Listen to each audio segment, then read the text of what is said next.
जरूरी सूचना है आप सभी स्टूडेंट्स के लिए। स्टडी फॉर सिविल सर्विसेज का Android app Google play store में आ चुका है, उसको प्लीज तुरंत इंस्टॉल कर लीजिए।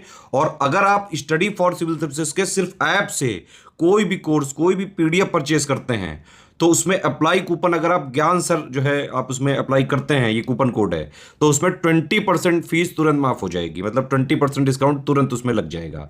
ज्ञान सर लिखना है, नॉर्मली ज्ञान सर स्मॉल लेटर में है सब कुछ, कोई स्पेस नहीं, कोई कॉलम नहीं, सिर्फ ज्ञान सर GYANSIR। इस तरह से अगर कूपन कोड लगाते हैं आप ऐप में बाई करने से पहले, जो अप्लाई कूपन वाले में आता है, तो 20% का डिस्काउंट तुरंत मिलेगा। वीडियो देखिए। नमस्कार दोस्तों, मिसलेनियस के एक और वीडियो में आप सभी का स्वागत है। तो आइए अपने नेक्स्ट वीडियो की तरफ बढ़ते हैं। तीसरी क्लास है ये। आई होप, मैं आशा करूँ, मैंने पूरी प्लेलिस्ट जो बनाई है ध्यान से सुनिएगा।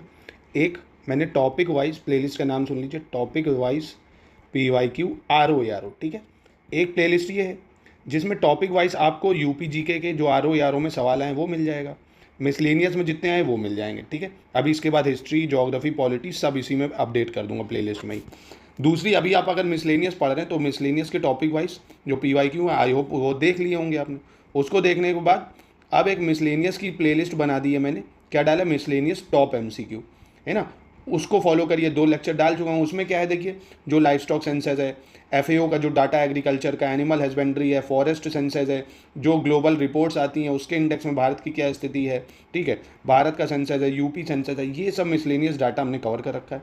मिसलेनियस डाटा आपको स्टडी फॉर सिविल सर्विसेज के अलावा कहीं नहीं मिलेगा, क्योंकि हमारी टीम इसी पे काम करती है, मिसलेनियस डाटा को पूरा कंपाइल करती है। आपको और कहीं ये मिल ही नहीं सकता। और मिसलेनियस की इंपॉर्टेंस तो जो पेपर देते हैं वो जानते ही हैं कि 15 से 18 सवाल आते हैं इससे से, ठीक है। तो ये हल्का टॉपिक है, कम इनपुट देके ज़्यादा आउटपुट गेन किया जा सकता है। मिडिवल हिस्ट्री देखो, इतना रट्टा मारो सवाल आता है 2-3, है ना। और ये सब चीज़ें अच्छे से लर्न भी हो जाती हैं और मज़ा आता पढ़ने में। चलिए खैर, तो शुरू करते हैं इसको। बाकी आप हमारे पेड ग्रुप से जुड़ के ये सब चीज़ें ले सकते हैं, इसके PDF, कंप्लीट इंटीग्रेटेड कंपाइलेशन, अच्छी तैयारी कर सकते हैं आप। चलिए, तो 20वीं पशुधन जनगणना 2019 के संबंध में एक क्वेश्चन है, लाइफ स्टॉक सेंसस 2019 के संबंध में, ठीक है। तो अभी तक यही डाटा आया है तो इसलिए यही इंपॉर्टेंट है।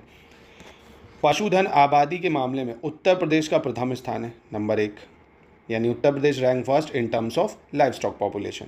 और दूसरा, भैंसों की आबादी के मामले में उत्तर प्रदेश का प्रथम स्थान है, Uttar Pradesh rank first in terms of buffalo population. घोड़ों और टटुओं की बात करें अगर, तो उसमें उत्तर प्रदेश का प्रथम स्थान है, यानी Uttar Pradesh rank first in terms of horses and ponies population. तो कौन सा इसमें से सही उत्तर है ये आपको बताना है। तो देखिए, बहुत ही अच्छा सवाल है। अब पशुधन आबादी अगर देखें तो लाइफ स्टॉक सबसे ज़्यादा उत्तर प्रदेश में नंबर 1 पे है, बिल्कुल सही। भैंसें भी सबसे ज़्यादा उत्तर प्रदेश में मिलेंगी, तभी तो दूध ज़्यादा है। और घोड़े और टट्टुओं की आबादी में भी उत्तर प्रदेश प्रथम स्थान पे है। तो यानी ये तीनों स्टेटमेंट बिल्कुल सही हो जाएंगी, तीनों, ठीक। क्वेश्चन नंबर 22, अब आपको मैचिंग करनी है, कौन सा सही मैच कर रहा है, ठीक है, कौन सा करेक्ट मैच कर रहा है ये बताना है। 20 जून को क्या मनाते हैं हम लोग, ये बताना है। विश्व प्रवासी दिवस, शरणार्थी दिवस, मलेरिया दिवस या अंतर्राष्ट्रीय महिला दिवस। तो बहुत ही आसान है, 20 जून को हम लोग मनाते हैं विश्व शरणार्थी दिवस या वर्ल्ड रिफ्यूजी डे, ठीक। फिर बात आती है, हम लोग 14 मई को क्या मनाते हैं। 14 मई को हम लोग मनाते हैं विश्व प्रवासी दिवस या वर्ल्ड माइग्रेशन डे, इंपॉर्टेंट है, वर्ल्ड माइग्रेशन डे। 25 अप्रैल को विश्व मलेरिया दिवस मनाया जाता है, 25 अप्रैल को विश्व मलेरिया दिवस। और 8 मार्च को अंतर्राष्ट्रीय महिला दिवस, अंतर्राष्ट्रीय महिला दिवस, ठीक है। तो इसको याद रखिएगा, यानी इसके हिसाब से करेक्ट ऑप्शन सी हो जाएगा। 23 पे बढ़ते हैं हम लोग। निम्नलिखित कथनों पर विचार करना है, कंसिडर द फॉलोइंग स्टेटमेंट, कौन सा सही है। जलवायु परिवर्तन प्रदर्शन सूचकांक यानी क्लाइमेट चेंज परफॉर्मेंस इंडेक्स जो है, प्रतिवर्ष जर्मन वॉच द्वारा प्रकाशित किया जाता है, जो बॉन जर्मनी में स्थित एक गैर सरकारी संगठन है। इंग्लिश में बात करें तो कह रहा है, the climate change performance index is annually published by German Watch, is a non profit non governmental organisation based in Bonn Germany, ठीक। दूसरा, जलवायु परिवर्तन प्रदर्शन सूचकांक 2005 से प्रतिवर्ष प्रकाशित किया जा रहा है, यानी 2005 से पब्लिश हो रहा है ये लगातार। और विश्व आर्थिक आउटलुक रिपोर्ट जो होती है, यानी वर्ल्ड इकोनॉमिक आउटलुक रिपोर्ट, ये आमतौर पर अंतर्राष्ट्रीय मुद्रा कोष या IMF द्वारा पब्लिश करी जाती है, 2 बार प्रकाशित करी जाती है, ठीक है। तो काफ़ी अच्छा सवाल है, थोड़ा सा अच्छे से इसको लर्न रखिएगा, तीनों क्योंकि स्टेटमेंट सही है, ठीक है। क्लाइमेट चेंज परफॉर्मेंस इंडेक्स को जर्मन वॉच एक NGO है वो निकालता है, ठीक है। और क्लाइमेट चेंज परफॉर्मेंस इंडेक्स जो है 2005 से लगातार निकल रहा है, 2005 से शुरुआत हुई। और world economic outlook report IMF निकालता है 2 बार, ठीक है, साल में। तो तीनों स्टेटमेंट इसकी बिल्कुल सही हो जाएंगी। आगे बढ़ते हैं। सेलेक्ट द इनकरेक्ट ऑप्शन, अब इसमें गलत आपको बताना है। Sample registration system statistical report, sample registration system statistical report मतलब नमूना पंजीकरण प्रणाली सांख्यिकी रिपोर्ट मई 2022 के संबंध में गलत विकल्प का चयन करना है। कौन सा विकल्प गलत है? Uttar Pradesh is the state with the second highest birth rate. Uttar Pradesh दूसरा सबसे अधिक जन्म दर वाला राज्य है। दूसरा सबसे अधिक जन्म दर वाला राज्य है। ठीक। उत्तर प्रदेश तथा छत्तीसगढ़ संयुक्त रूप से दूसरे सबसे अधिक शिशु मृत्यु दर वाले राज्य हैं। Uttar Pradesh and Chhattisgarh are jointly the state with the second highest infant mortality rate. बहुत अच्छे सवाल हैं, इसको याद रखिएगा, डाटा बहुत ज़रूरी है। उत्तर प्रदेश दूसरा सबसे अधिक प्राकृतिक समृद्धि दर वाला राज्य है। Uttar Pradesh is the state with the second highest natural prosperity growth rate. तो देखिए दोस्तों, बहुत अच्छा सवाल है। और ये पहली स्टेटमेंट, उत्तर प्रदेश जो है दूसरा सबसे अधिक जन्म दर वाला राज्य, बिल्कुल सही है, क्योंकि पहले पे बिहार आता है। ठीक। उत्तर प्रदेश और छत्तीसगढ़ ज्वाइंट रूप से अगर देखें तो दूसरा सबसे अधिक शिशु मृत्यु दर वाले राज्य हैं, ये भी बिल्कुल सही आ जाता है। और यहाँ पे पहले नंबर पे मध्य प्रदेश आता है, सबसे ज़्यादा शिशु मृत्यु दर मध्य प्रदेश की है। उत्तर प्रदेश दूसरा सबसे अधिक प्राकृतिक समृद्धि दर वाला राज्य है, तो ये भी बिल्कुल सही हो जाएगा। ठीक है, क्योंकि पहले पे यहाँ पे महाराष्ट्र आ जाएगा। तो इनमें से कोई गलत नहीं है, तीनों स्टेटमेंट बिल्कुल सही हो जाएंगे। ठीक, आगे बढ़ते हैं। काफ़ी अच्छे सवाल हैं, इसलिए दोस्तों मैं डिटेल में इसको बता रहा हूँ, और इसलिए 10-10 बता रहा हूँ कि अच्छे से करिए, पर लिमिटेड करिए, क्योंकि इसके 300-400 क्वेश्चन कराऊंगा। सारी रिपोर्ट, सारा इंडेक्स, सारा डाटा उससे कवर हो जाएगा। तो प्लीज़ 22 दिसंबर को आ रहा हो यार, और अक्टूबर में आपका वो है, तो इसको अच्छे से प्लीज़ कर लीजिए। चलिए, अब नेक्स्ट निम्नलिखित कथनों पर विचार करना, कौन सा सही है ये बताना है। At the national level, the vital statistics based on civil registration system report for the year 2019 was released on 15 जून 2021। राष्ट्रीय स्तर पर वर्ष 2019 के लिए नागरिक पंजीकरण प्रणाली पर आधारित महत्वपूर्ण सांख्यिकी रिपोर्ट 15 जून 2021 को जारी की गई थी। ठीक। दूसरा, नमूना पंजीकरण प्रणाली सांख्यिकी रिपोर्ट भारत के रजिस्ट्रार जनरल के कार्यालय द्वारा जारी करी गई थी। Sample registration system statistical report issue by the office of registrar general of India. तीसरा, रजिस्ट्रार जनरल और जनगणना आयुक्त की जो स्थापना है 1961 में भारत सरकार के गृह मंत्रालय द्वारा भारत की जनगणना और भारतीय भाषाई सर्वेक्षण जैसे भारत के जनसांख्यिकी सर्वेक्षणों के निष्कर्षों की योजना बनाने, कार्यान्वयन और विश्लेषण करने से उद्देश्य से की गई थी। यानी जो रजिस्ट्रेशन जनरल है, रजिस्ट्रार जनरल जो होता है, और सेंसस कमिश्नर जो होता है, ये 1961 में बना था। किसने बनाया था? मिनिस्ट्री ऑफ होम अफेयर्स ने, गवर्नमेंट ऑफ इंडिया ने। क्या ऑब्जेक्टिव था इसका? Planning, implementation and analysing the finding of demographic survey of India such as census of India and India linguistic survey. तो ये तीनों ही स्टेटमेंट बिल्कुल सही हैं दोस्तों, याद रखिएगा, इसको काफ़ी इंपॉर्टेंट है। जो बेस है वो किस पे है? 15 जून 2021 पे। तो अच्छा सवाल है, ये पूछ सकता है आपसे। इस तरह के सवाल अक्सर RO में पूछता है। चलिए नेक्स्ट की तरफ बढ़ते हैं। क्वेश्चन 26, निम्नलिखित कथनों पर विचार करना है, कौन सा सही है ये बताना है। ठीक है। रेड क्रॉस की अंतर्राष्ट्रीय समिति का मुख्यालय कहाँ पे है? शंघाई सहयोग संगठन का मुख्यालय, इंटरनेशनल कोर्ट ऑफ जस्टिस का मुख्यालय। ठीक है। तो एक देखिए, एक मेरी बात सुनिए, हेडक्वार्टर इंटरनेशनल से ज़रूर आता है, तो इस पर मैं एक वीडियो सेपरेट बना चुका हूँ, उसको देख लीजिएगा। इंटरनेशनल हेडक्वार्टर ज़रूर आता है। ठीक है।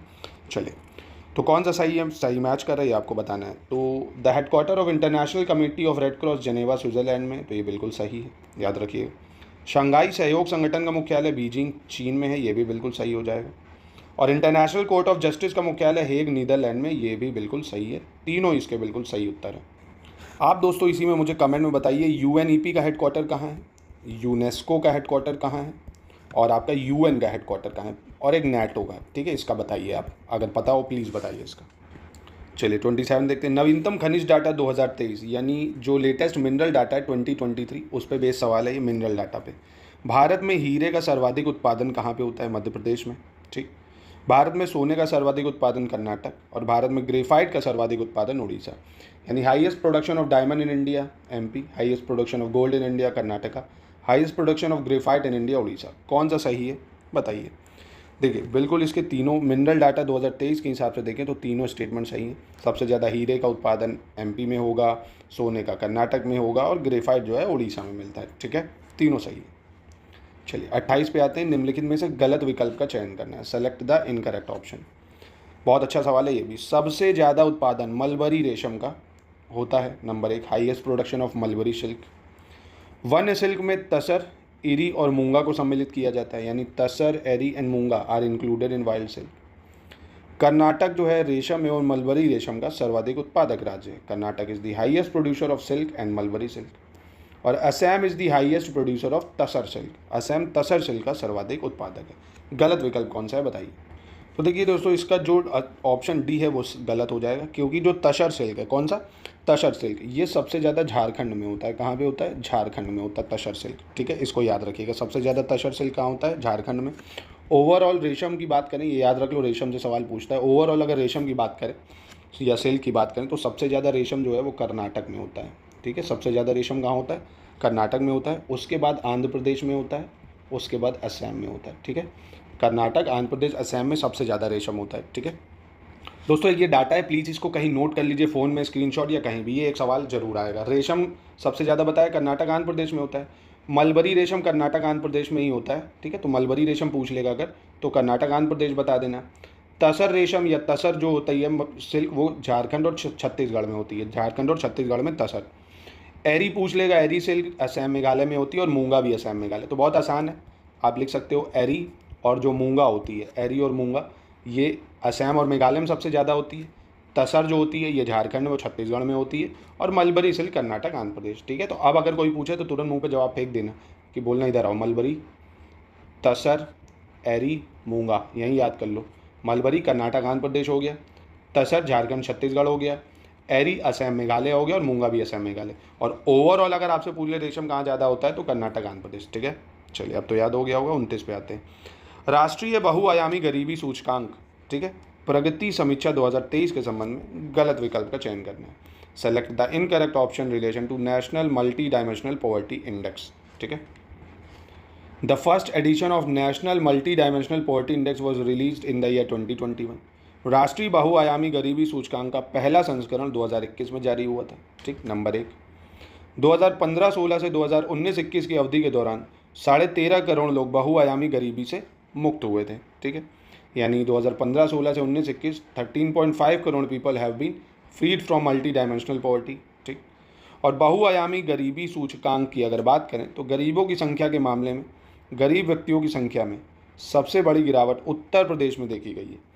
अगर मल्टी डायमेंशनल पॉवर्टी इंडेक्स के टर्म में बात करें तो the number of poor, the biggest decline in the number of poor person was seen in Uttar प्रदेश।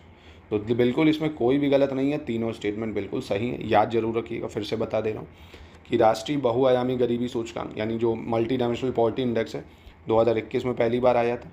2015-16 से 19-21 की अवधि के दौरान 13.5 करोड़ लोग बहुआयामी गरीबी से मुक्त हुए और उत्तर प्रदेश में सबसे ज़्यादा गिरावट देखी गई है। ठीक है, चलिए 30 पे आते हैं अपने नेक्स्ट क्वेश्चन पे। सही उत्तर का चयन मतलब मिलान करना हमको नीचे दिएगा कोड से। केंद्रीय मृदा लवणता अनुसंधान संस्थान या central soil salinity research institute, ये कहाँ पे है?